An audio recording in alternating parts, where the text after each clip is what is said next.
سورہ آل عمران آیت نمبر 149، سورہ آل عمران کا 16واں رکوع اور چوتھے پارے کا 7واں رکوع۔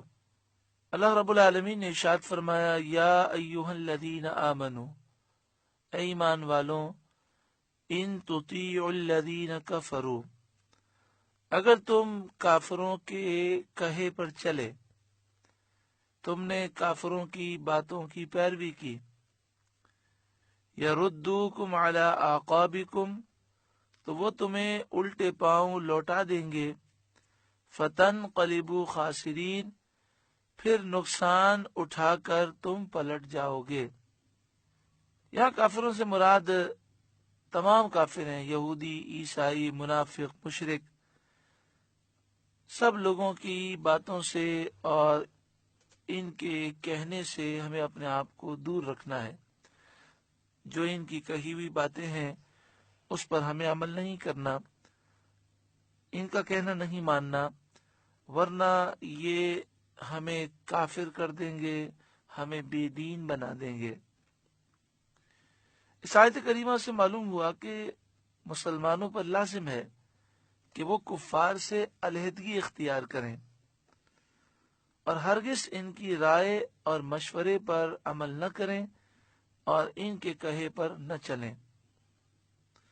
آج بڑا افسوس ہوتا ہے کہ مسلمان کہلانے کے باوجود مسلمانوں سے ہماری نفرتیں ہوتی ہیں، لیکن جو کافر ہیں، یہودی، عیسائی ہیں، ہندو ہیں، مشرک ہیں، بد عقیدہ ہیں، بد مذہب ہیں، رسول اللہ صلی اللہ علیہ وسلم کے گستاخ ہیں، صحابہ کے گستاخ ہیں، ان سے مسلمانوں کی دوستی بھی ہوتی ہے، اٹھنا بیٹھنا بھی ہوتا ہے، بڑی محبت کے تعلقات ہوتے ہیں۔ اگر سمجھایا جائے تو مانتے نہیں ہیں، حالانکہ قرآن مجید فرقان حمید اس سے ہمیں منع فرماتا ہے۔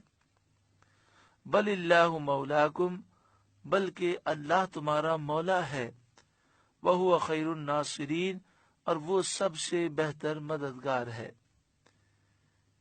یعنی کافروں سے دوستی نہ کرو، ان سے محبت کے تعلقات نہ رکھو۔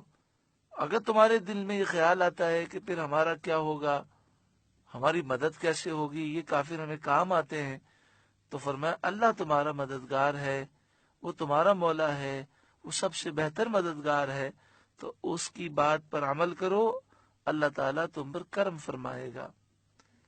سنلقی فی قلوب الذین کفروا الرعب بما اشرکوا باللہ، ان قریب ہم کافروں کے دلوں میں رعب ڈالیں گے، بما اشرکوا باللہ، ما لم ينزل به سلطانا، اس وجہ سے کہ انہوں نے اللہ کے برابر ٹھہرایا اس چیز کو جس پر اللہ نے کوئی سند نہیں اتاری، یعنی اپنی مرضی سے انہوں نے غیر اللہ کو اللہ کے برابر ٹھہرا دیا۔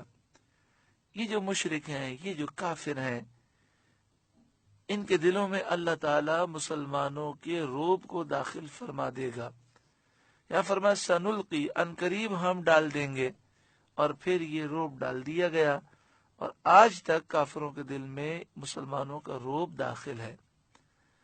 اگر یہ رعب نہ ہوتا تو دیکھیں مسلمانوں کی تعداد ہے کتنی، صرف 15%، 85% کافر ہیں۔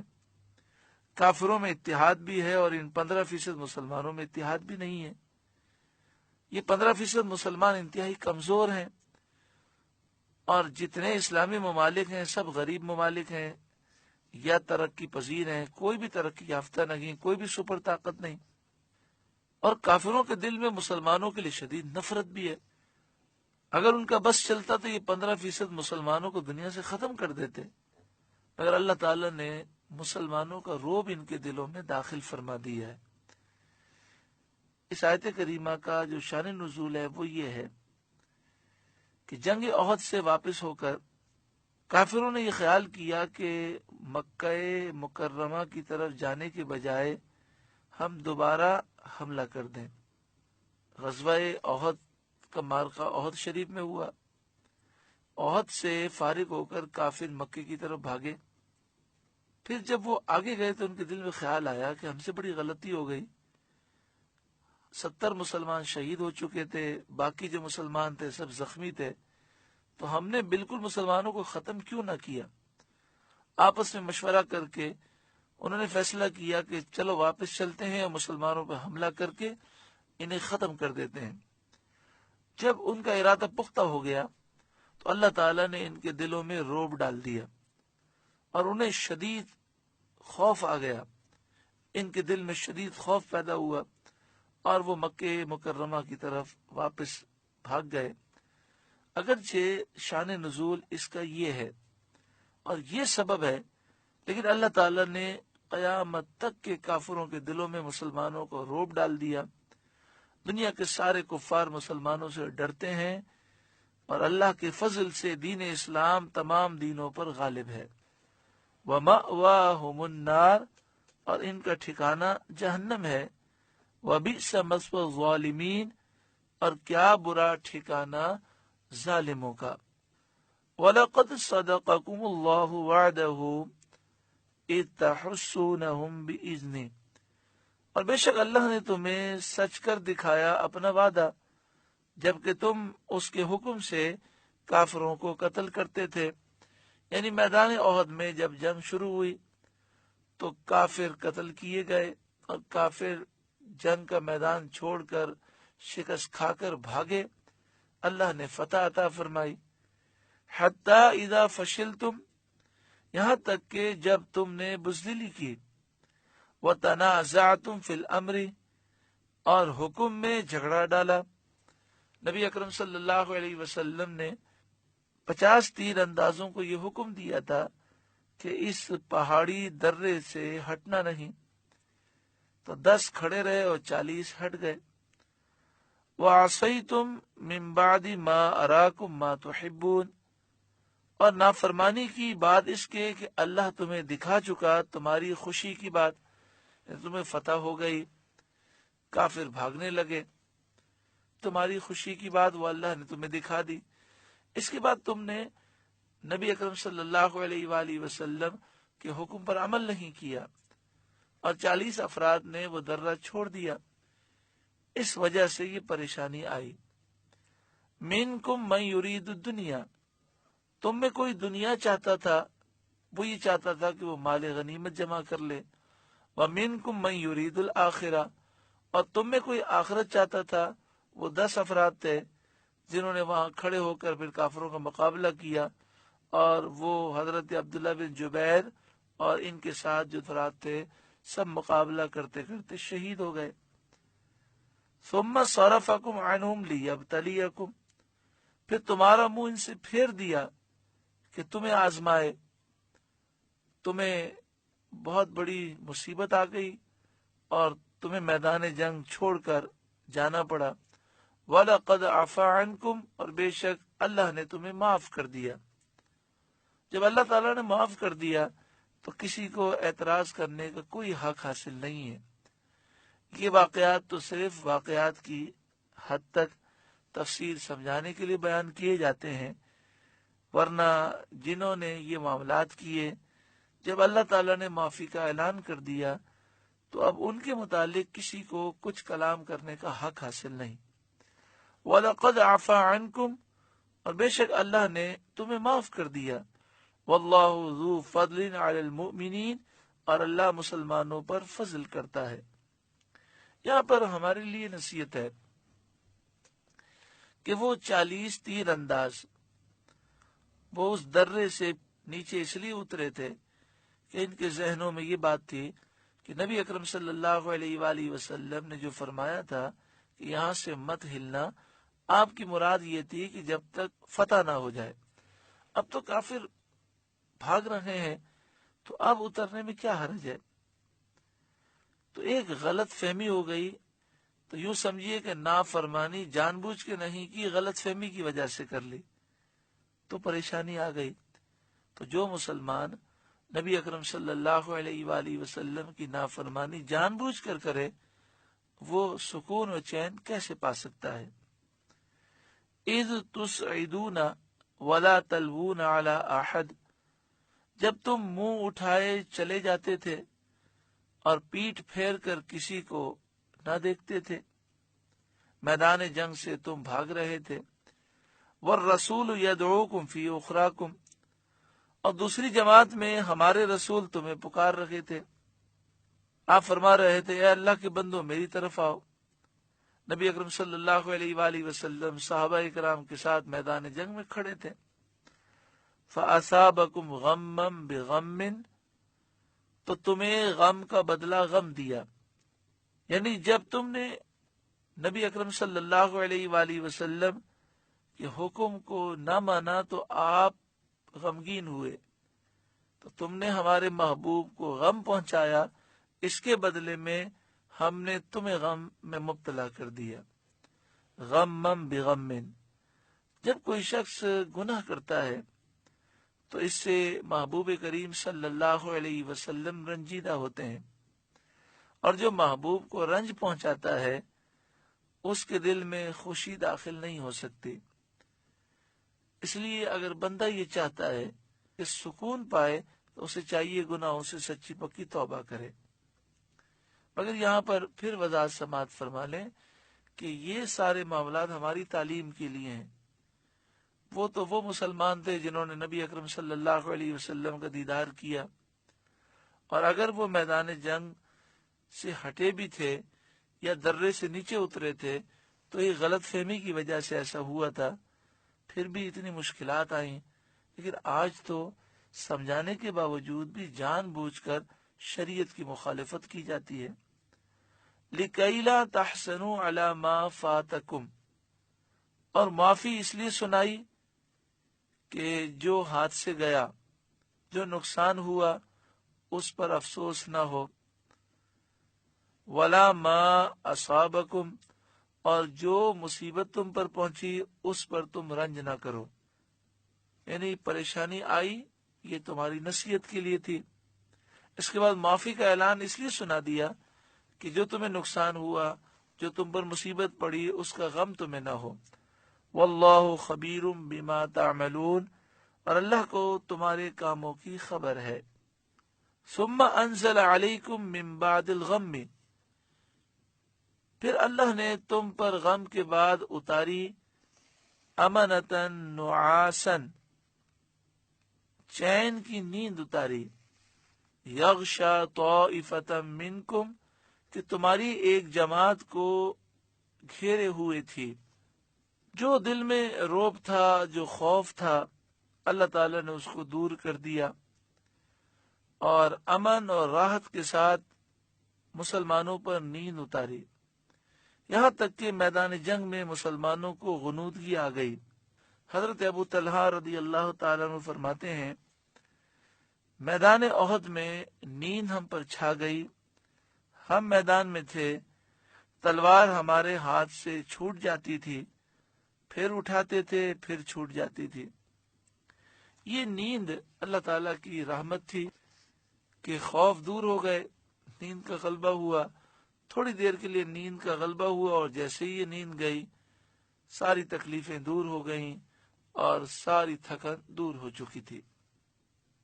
تو جس جماعت کو نیند نے گھیرا تھا وہ صحابہ کرام و مومنین کی جماعت تھی، لیکن اس میدان میں جو منافقین کھڑے تھے ان پر خوف طاری تھا۔ وَطَائِفَةٌ قَدْ أَهَمَّتْهُمْ أَنفُسُهُمْ، اور ایک گروہ کو اپنی جان کی پڑی تھی، وہ منافقین تھے۔ يَظُنُّونَ بِاللَّهِ غَيْرَ الْحَقِّ ظَنَّ الْجَاهِلِيَّةِ، اللہ پر بیجا گمان کرتے تھے، جاہلیت جیسے گمان۔ وہ خوف سے پریشان تھے۔ اللہ تعالیٰ نے وہاں مومنین کو منافقین سے اس طرح ممتاز کیا تھا کہ مومنین پر تو امن اور اطمینان کی نیند کا غلبہ تھا، اور منافقین خوف و ہراس میں اپنی جانوں کے خوف سے پریشان تھے، اور یہ عظیم نشانی اور عظیم معجزہ تھا۔ منافقین کو یہ گمان ہو رہا تھا کہ اللہ تعالیٰ سید عالم صلی اللہ علیہ وآلہ وسلم کی مدد نہ فرمائے گا۔ اور وہ یہ گمان کر رہے تھے کہ نبی اکرم صلی اللہ علیہ وآلہ وسلم شہید ہو گئے ہیں، اب آپ کا دین باقی نہ رہے گا۔ تو فرمایا کہ یظنون باللہ غیر الحق ظن الجاہلیہ، وہ منافقین اللہ کے بارے میں بیجا گمان کرتے تھے، جاہلیت جیسے گمان۔ یقولون، وہ کہتے تھے، حل لنا من الامر من شیء، کیا اس کام میں کچھ ہمارا بھی اختیار ہے؟ قل ان الامر کلہ للہ، آپ فرما دیجئے کہ اختیار تو سارا اللہ کا ہے۔ یخفون فی انفسہم ما لا یبدون لک، اپنے دلوں میں چھپاتے ہیں جو تم پر ظاہر نہیں کرتے۔ منافقین اپنا کفر چھپاتے ہیں، اللہ کے وعدے کے بارے میں جو ان کا شک ہے وہ اس شک کو چھپاتے ہیں۔ جہاد میں مسلمانوں کے ساتھ یہ چلے تھے تو صرف مال حاصل کرنے کے لیے، اب انہیں اس چلنے پر افسوس ہو رہا تھا، وہ اس افسوس کو چھپا رہے تھے۔ یقولون، وہ کہتے ہیں، لو کان لنا من الامر شیء ما قتلنا ہاہنا، ہمارا کچھ بس ہوتا تو ہم یہاں نہ مارے جاتے۔ یعنی اگر ہم میں عقل ہوتی اور ہمیں کوئی اندازہ ہوتا کہ اتنا برا حال ہوگا، ہم تو سمجھے تھے کہ مال ملے گا، اگر ہمیں عقل ہوتی تو ہم گھر سے نہ نکلتے اور مسلمانوں کے ساتھ کفار سے لڑائی کے لیے نہ آتے اور ہمارے سردار یہاں نہ مارے جاتے۔ قل، اے محبوب آپ فرمائیے، لو کنتم فی بیوتکم لبرز الذین کتب علیہم القتل الی مضاجعہم، اے محبوب آپ فرمائیے کہ اگر تم اپنے گھروں میں ہوتے جب بھی جن کا مارا جانا لکھا جا چکا تھا، اپنی قتل گاہوں تک نکل کر آتے۔ یعنی اے منافقوں، اگر تم اپنے گھروں میں چھپ بھی جاتے تو جس کی موت لکھی تھی تو جہاں لکھی تھی وہ وہاں نکل کر آ جاتا، کوئی نہ کوئی سبب بن جاتا، تو گھروں میں بیٹھ رہنے سے کوئی فائدہ حاصل تمہیں نہ ہوتا۔ وَلِيَبْتَلِيَ اللَّهُ مَا فِي صُدُورِكُمْ وَلِيُمَحِّصَ مَا فِي قُلُوبِكُمْ، اور یہ معاملات اس لیے ہوئے کہ اللہ تمہارے سینوں کی بات آزمائے، اور جو کچھ تمہارے دلوں میں ہے اللہ تعالیٰ اسے کھول دے۔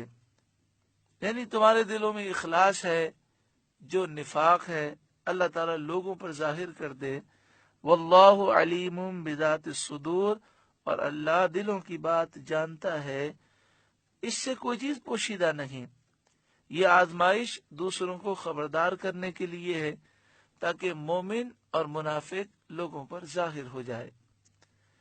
ان الذین تولوا منکم یوم التقى الجمعان، بے شک وہ جو تم میں سے پھر گئے جس دن دونوں فوجیں ملی تھیں، انما استزلهم الشیطان ببعد ما کسبوا، انہیں شیطان ہی نے لغزش دی ان کے بعض اعمال کی وجہ سے کہ انہوں نے سید عالم صلی اللہ علیہ وسلم کے حکم کے برخلاف مرکز چھوڑ دیا۔ وَلَقَدْ عَفَا اللَّهُ عَنْهُمْ، اور بے شک اللہ نے انہیں معاف فرما دیا۔ یہاں پر پھر عرض کر دوں کہ چونکہ آیات کو سمجھانا مقصود ہے، اس لیے تفسیر میں یہ واقعات بیان کیے گئے۔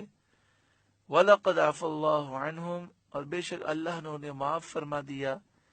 اس پر اگر کوئی غلط انداز میں تبصرہ کرے یا ان لوگوں کی توہین و مذمت کرے تو وہ خود اپنی آخرت کو برباد کرے گا۔ ادب انتہائی ضروری ہے۔ ان کے ساتھ جو معاملات ہوئے یہ مسلمانوں کی تعلیم کے لیے تھے کہ اگر ایسا ہو جائے اور مشکلات آ جائیں تو پھر تمہیں صبر کس طرح کرنا ہے۔ ان اللہ غفور حلیم، بے شک اللہ بخشنے والا حلم والا ہے۔ الحمدللہ، سورہ آل عمران کا 16واں رکوع مکمل ہوا۔ اللہ رب العالمین اس رکوع کے نور سے ہمیں روشن و منور فرمائے۔ اس رکوع میں یہ آیت کریمہ بھی ہے کہ جہاں موت لکھی ہے انسان گھر میں ساری زندگی چھپ کر بیٹھا رہے، مگر جب موت کا وقت آتا ہے تو موت کے مقام تک کسی نہ کسی وجہ سے وہ پہنچ ہی جاتا ہے۔ اس لیے بزدلی سے کوئی فائدہ نہیں، اللہ رب العالمین کی بارگاہ میں اپنا سب کچھ قربان کرنے کا جذبہ اپنے دل میں رکھیں۔